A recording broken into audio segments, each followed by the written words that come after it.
you know, she left feeling great now. It was all over again. Maybe she had a disappointing affair. Some speculated that Monroe's rumored affair with Attorney General Bobby Kennedy was at fault. People think it's ridiculous that she thought that she could be First Lady. But when you stop to think of whoever would have thought she could have married the greatest baseball player ever, and she did, or the greatest author, one of the great American authors, and she did, in Marilyn's mind, she could do all these things. But whatever Marilyn needed to get back on track with her role in Something's Got to Give, no one on or off the set seemed to have the solution.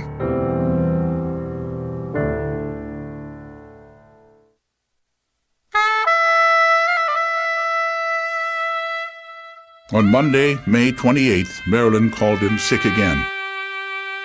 Production reports that once stated Marilyn Monroe ill now reported company did not shoot due to Miss Monroe's inability to report for work.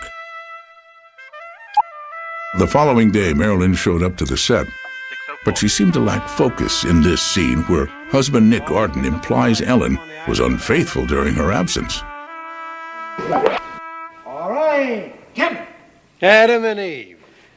I was afraid you'd misunderstand about that. Oh, what's to misunderstand? A man's wife spends 5 years on an island with a strange man. Would you like it any better if I knew him? And it slips her mind? Can we start again? Yeah. All you can think about is the way I behaved with this poor little... Okay. With this poor little fly. All you can think of is how I behaved with a poor little man who wouldn't harm a fly. Yeah, one more. That was good, though, huh? I mean, how long does it take to tell a woman my wife's back? It takes me 2 seconds. It's taken... You've had 2 days.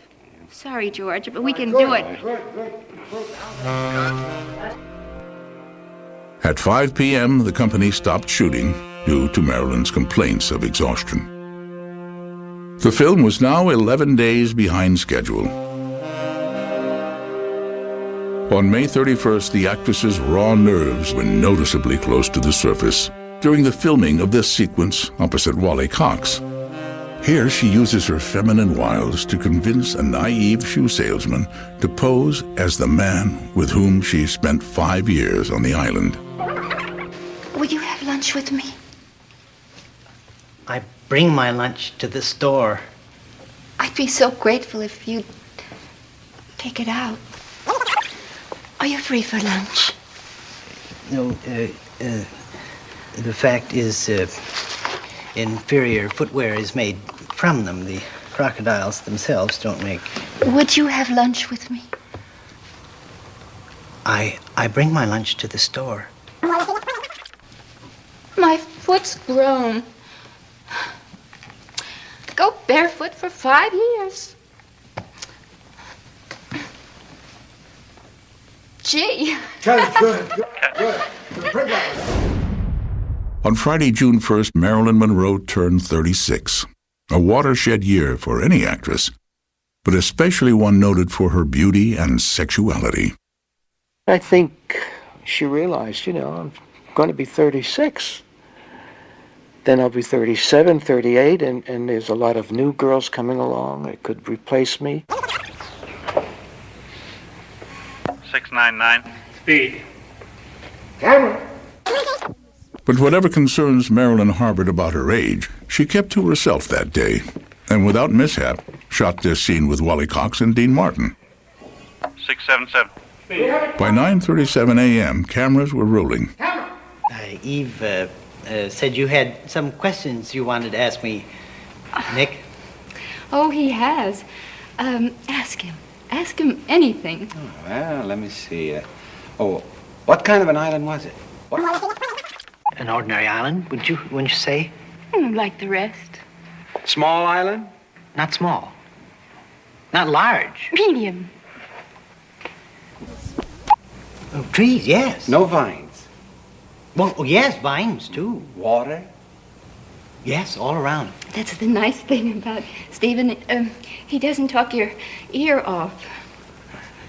I suppose you lived in tree houses? Well, Huts. We lived in huts. separate huts.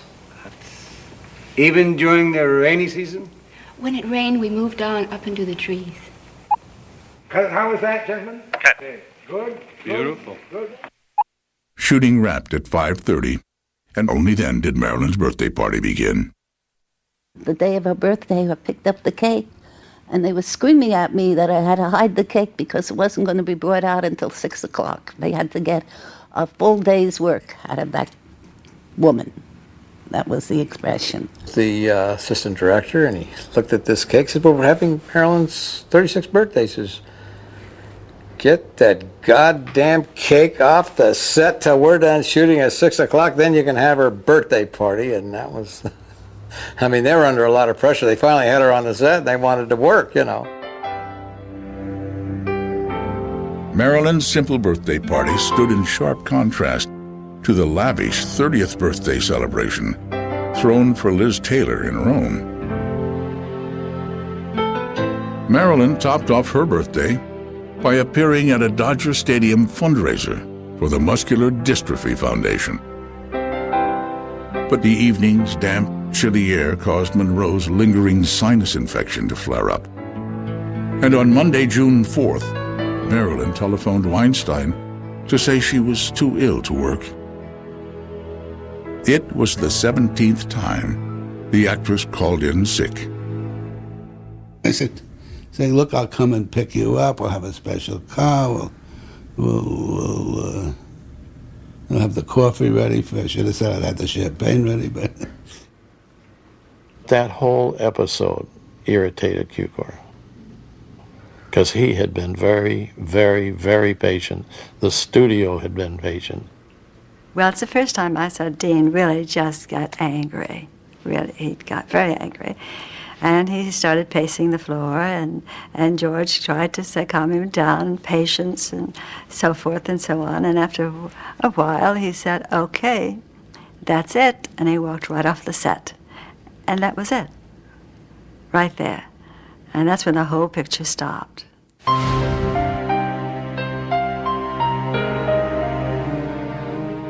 For Fox, this was the final straw. Marilyn had worked only 13 of 30 production days, and the film was now $1 million over budget. Rumors flew that the actress would soon be replaced. Acting as Marilyn's intermediary, Dr. Greenson met with Fox hoping to stop the company from proceeding with its plan. He assured them he could do it. And he was a pretty convincing guy. Very, very passionate, real New Yorker. Dr. Greenson negotiated with Fox's lawyers. And here, in these minutes from one meeting, Greenson conveyed that he would be able to get his patient to go along with any reasonable request. And although he did not want Fox to deem his relationship as a Svengali one, he in fact could persuade her to do anything reasonable that he wanted. He convinced her that he would be there all the time. I mean, I think what's unusual is for the studio to say, I need like a psychiatric nurse to get her through the picture. Why they would think he would have any more success than anyone else. It was a mistake. But Greenson's promises didn't stop Marilyn from calling in sick. On June 6th, Fox executives held a meeting to discuss Monroe's future. George Cukor attended and strongly urged them to replace Marilyn.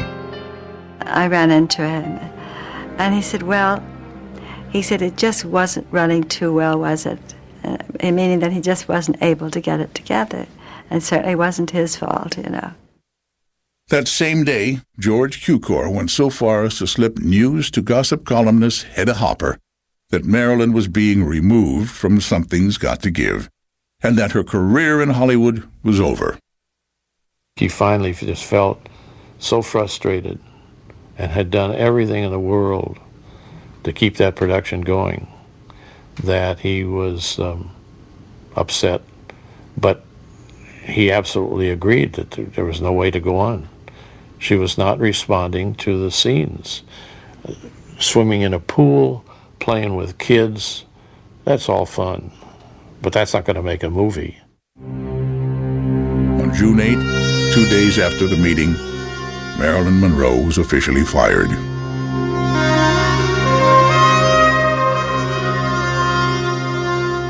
She was very upset. It's a very emotional thing to have a studio fire you and tell her she'll never work again in this town, and her career is finished.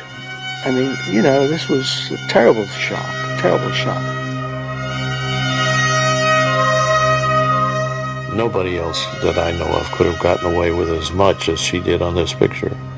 There would have been decisions made long before they were on this. I think they just said, we've had it. We got Elizabeth Taylor and Rome running that show, and we got Marilyn running this show, and you got the inmates running the asylum. Fox still hoped to salvage the picture and quickly approached other actresses as possible replacements for Monroe. After Kim Novak and Shirley MacLaine turned down the role, Lee Remick was fitted for Marilyn's costumes. On hearing that Remick would be his new co-star, Dean Martin officially handed in his own resignation. I said, you know, you better look at Martin's contract, which you guys negotiated. I didn't. And it says, if Marilyn is replaced, he needs approval of the star. Otherwise, he's not going to do the picture. And of course, that's what happened. Dean insisted no Marilyn, no picture. On June 11th, letters went out to the entire cast and crew, informing them of their suspension. I was a little stunned that, first of all, everything came to a stop that day when Dean walked away. And I was put on suspension immediately, and everything, the production stopped then. I mean, they pulled the plug. I mean, that was it. That was the end of the show. They weren't shooting anymore. That was gone. We were laid off. That day, 104 people lost their jobs. Fingers were pointed at Monroe. Marilyn was humiliated, and she feared that there might be some truth to the rumors that her career was over.